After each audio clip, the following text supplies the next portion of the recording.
palakpakan natin ang Teatro Gulsayco.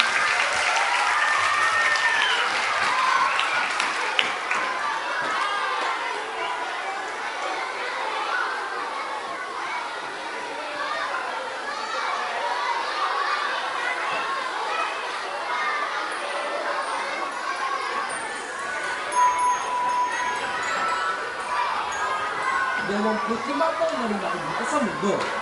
25 taon na rin nakikita kung paano sinasagawa ang paghahanda para sa pagdiriwang na Kapaskuhan. Pinamulatan ko na ang magbigay na kasiyahan. Di lang tuwing Pasko, ganoon na rin sa iba't ibang pagdiriwang na palaging maraming tao. Sa ganitong panahon, alam ko ang hinihintay ng lahat ng tao. Lalo na, naming mga bata. Ano nga ba ito?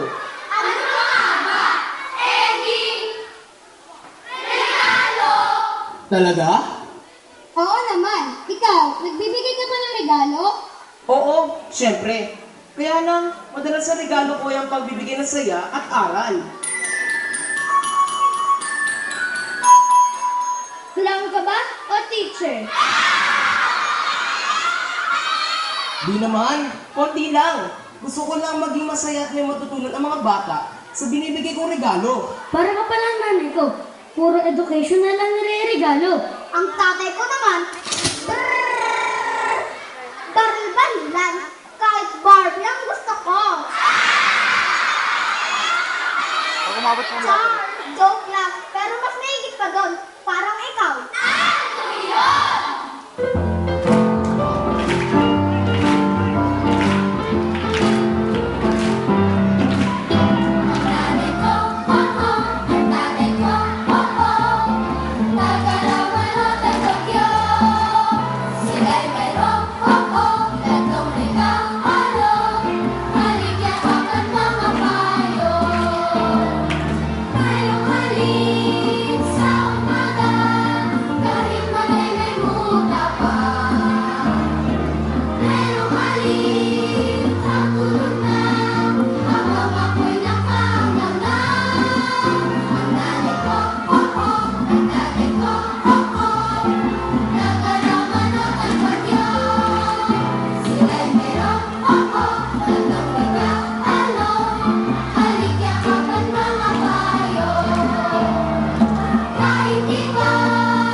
Wala na syempre.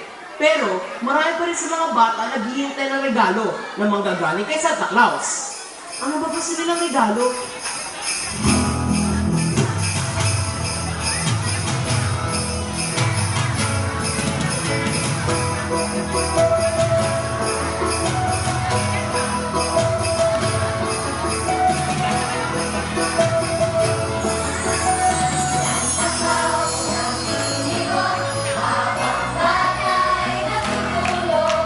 Sa medyas ay nilalagay ang regalo kanyang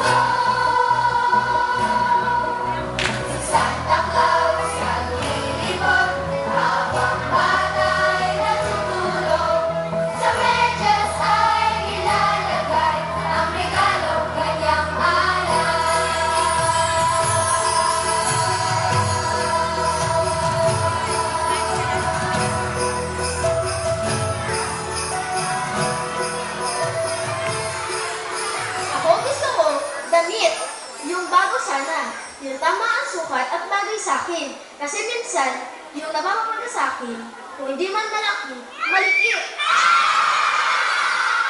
Minsan may amoy pa. Pero okay lang kaysa sa wala, di ba? Ako din. Pero sana may gadgets na rin kasama. Kahit man lang iPad mini. Oy! Alert! Nangangarap sa hindi ka! Tutyan na rin! Kayo naman, edi Samsung Note na lang. Yes!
Ako naman, gusto ko ng wallet.